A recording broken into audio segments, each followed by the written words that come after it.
Hello everyone and welcome back to my channel.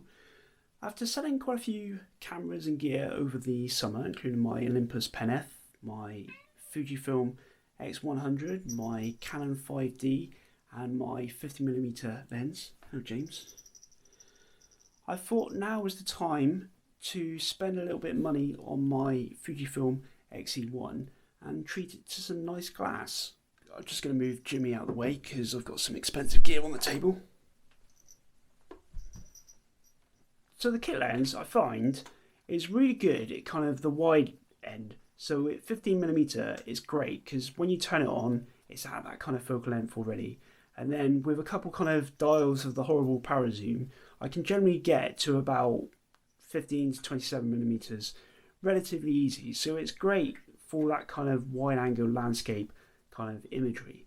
But where it kind of really started to fall down, I found, was towards its kind of telephoto end. So the 30, the 35, the 40, 45 kind of range, because it's a lot harder to kind of dial in with the para zoom unless you want to go straight to the other end, 45.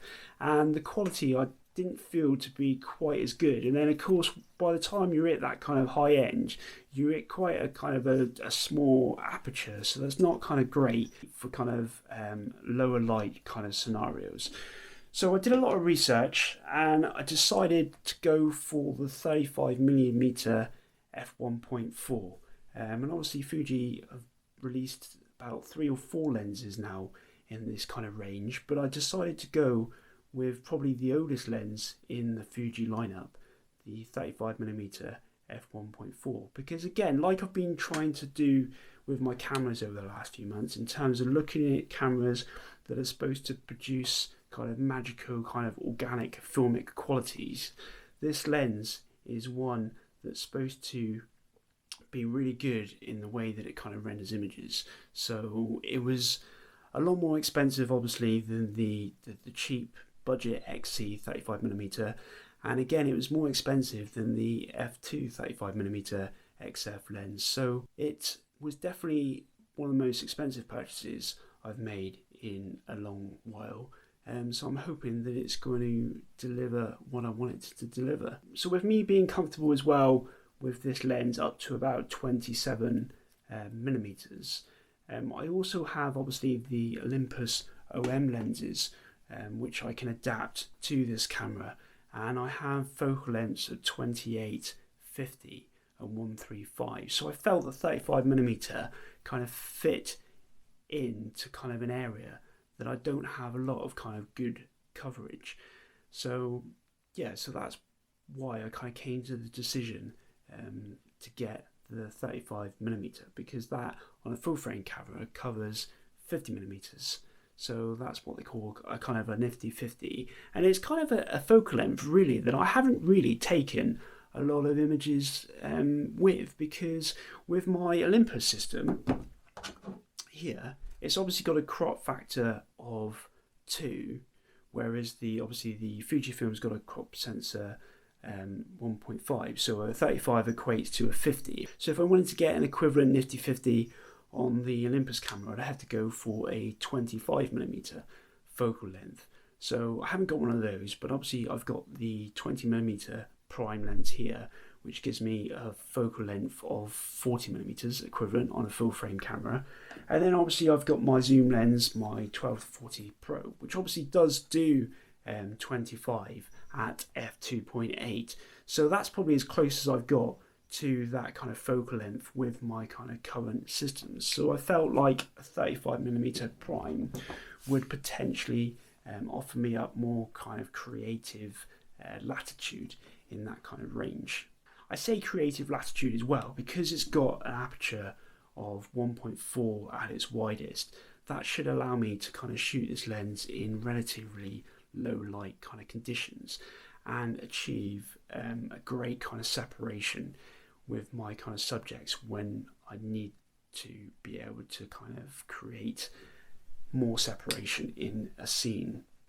Although I'd have in the past struggled with kind of wide apertures in trying to get enough of your kind of subject in focus for it to kind of work. And yeah, so I'll be interested to see how I can kind of master that aspects of photography moving forward. There, so I convinced myself eventually to splash the money that I've kind of saved up through selling various gear over the last kind of few months. And as my kind of, I feel at the moment as well, my cameras and my gear in general is kind of at a very kind of static point, because I think what the Canon 5D kind of experiment kind of showed me is that I do kind of prefer and favour more compact mirrorless cameras.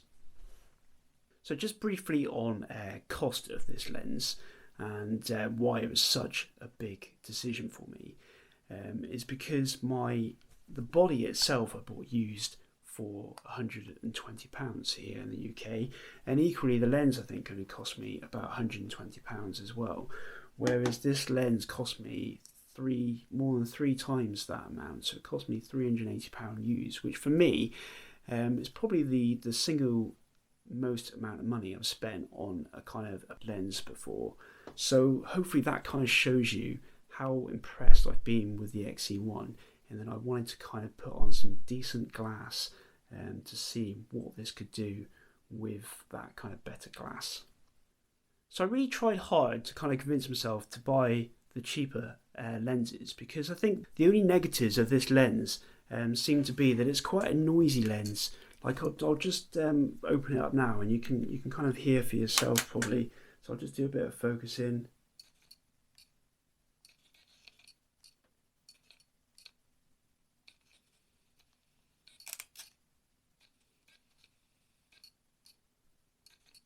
So it does sound quite unusual, but I've also got a similar lens with my Olympus system, the Olympus 50mm f2 macro lens. Oh, is that right? So this is my 50mm f2 macro, which is a 4/3 lens. So I need the adapter. Yes, I'll just focus on a card here,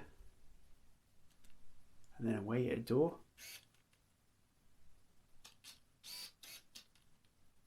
So that's pretty noisy, isn't it? Right, it's a door.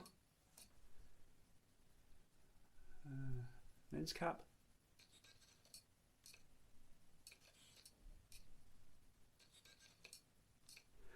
Yeah, so I certainly don't think it's as bad as my Olympus 50mm f2.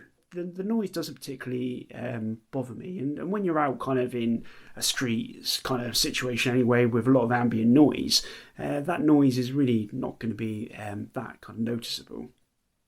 Yeah, so beyond being a bit noisy as well, it's not supposed to be quite as fast focusing, but as this is on my old XE1 body, which is quite old now, and it's probably not that fast autofocus anyway compared to some of the newer cameras, I didn't really think it would be that much of a big deal.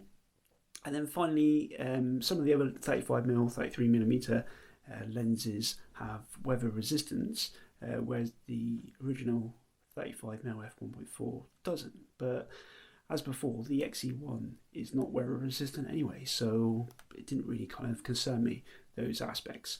But the aspects that did concern me was the way that people say that this renders out of focus kind of bokeh kind of areas of an image, and the kind of the dreamy bokeh I've heard it referred to, and then also the kind of the organic kind of feel that it gives to images. It helps kind of make subjects kind of be more separated from the scene, I guess, more pop, and also the richness of the colours that it kind of renders. So yeah, so that kind of sold it to me really. So that's why I spent the extra and bought this particular lens. Yeah, so here it is attached to my XE1. It's quite comparable to the kit lens. Obviously you can add a lens hood to that, which makes it a little bit bigger, but still not that bad. Consider this is the kit lens. So yeah, it's feels very well constructed because it's all metal. And yeah, so I only received it yesterday. Next day delivery from where I bought it from, which was pretty impressive, along with a free kind of UV filter, which I tend to put on my lenses these days just to kind of protect that glass kind of element. So I haven't used it much yet. My plan now over the next couple of days is to take it out and use it basically and see what it can do.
All those images you just seen were all straight out of the camera from the X-E1, or I'd process them in the camera, using the excellent in-camera RAW converter. And the only edits I did on the computer were mainly just to kind of the crops and just kind of making sure that they were kind of level in terms of the horizon. So I didn't do any other kind of post editing on those images because you don't need to in a lot of cases with the images that come out of this camera. I haven't had the lens that long, only about a month now, but I've been really impressed with the performance that I've been able to get out of the lens, and I certainly feel that the lens itself does produce a real kind of dreamy kind of look and feel to the images that I've captured so far. And in particular, this image, which I'm put on the screen now, I just can't stop looking at it, really. It's nothing really special in terms of kind of its composition, but the way that the scene is rendered, the kind of the separation between the subject, the wall, the kind of the shrub, and the background, Sherborne House, I just think is amazing. The detail kind of in the brickwork, the colours and the feel of the image is just sublime. It's just amazing to think that this is an image straight out of the camera. It's probably one of my most favourite images I've taken with this combination of camera and lens. When all the elements came together, it almost gave the images like this one an almost kind of 3D organic quality to the rendering. I just find it just simply amazing. As suspected, when I was out in the field, I didn't notice the kind of the noise that the lens makes when you're kind of autofocusing. It didn't even really register really, because like I said, I think when you're out shooting, concentrating on the scene, the ambient noise, other noises, it just didn't really kind of cause any issues. And I think as well, certainly for what I was using it for, which admittedly wasn't kind of sports or fast-paced action or moving subjects, they're generally kind of static subjects, so I didn't really have any problems with the autofocus speed either. So it was great to use the 1.4 aperture of this lens when the camera allowed it, because obviously the camera has got a maximum shutter speed of 1/4000th of a second, so obviously you can't shoot at 1.4 when it's quite sunny outside unless you put some kind of ND filter on the front to just kind of reduce the amount of light coming into the lens. But apart from that, I was able to get some really good separation from subjects when I was using those kind of wider apertures on this camera. And I didn't realise it when I bought this at the time, but even though it's got the kind of the numbers 1.42 of the apertures on the ring, you can actually dial in the kind of the intermediary apertures as well. So that's really quite good, and it kind of displays what actual aperture you are at on the back of the screen as well in kind of the field. Yeah, so it was great to be able to utilize those wider apertures to kind of help create some great kind of separation between your kind of your subject and the kind of the other elements of the image that you didn't want to have in focus. And you could kind of be really creative with what areas of the image you wanted to kind of throw out of focus or keep in focus. Yeah, it was a really good kind of creative tool to use out in the field. Yeah, I haven't, as I've only had this lens for about a month, I haven't really used it a great deal at night or in low light kind of conditions. But when I have, I've been really kind of amazed at how well it kind of, the camera, this is probably, handles the kind of the highlights. In that I do tend to find my Olympus system it blows out kind of street lighting quite easily, whereas the one kind of image I took at night, and I'll put it up on the screen now, it really did show me how well the camera can control those kind of strong highlights in an image. But there was one problem in low light conditions that I did encounter. Again, it's not entirely the lens's fault. You know, the lens could have some form of stabilization like the kit lens does, but it doesn't. It doesn't have any stabilization, and neither does this particular body. So obviously when you're out shooting it night or low light, the 1.4 aperture helps a lot to get as much light in as it can, but you still had to find, I still found that you had to really kind of hold it really still to try and limit kind of camera shake when taking those kind of images. And as a result, even though I was using my Olympus system with kind of slower, more narrower apertures, I did find the keeper rate to be a lot higher on the Olympus system because it's got a great in-body image stabilization system in the Olympus EM1, which is quite outdated now, but it's still obviously a lot better than having a camera with no kind of stabilization. So yeah, it was a huge expense, this lens, but I think it was definitely the right purchase and the right focal length for me at this time.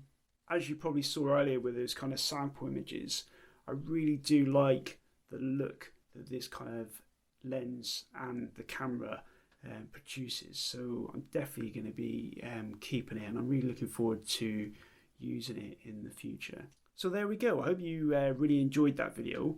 You've already picked up throughout this video, but I've also started kind of comparing this combination with my Olympus EM1 and a couple of its lenses to see what the differences are between the two systems, in the hope that it will kind of help me decide whether I want to continue using both systems or whether I'm going to kind of just keep just to one system in the future, and whether that's going to be Olympus or Fuji. I'm still kind of undecided at this point in time, although certainly those images I was able to produce with this combination are definitely food for thought for that kind of discussion with myself at a future date.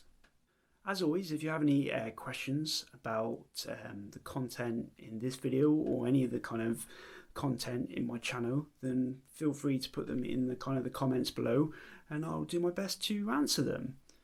So, as always, thanks for watching. Bye for now.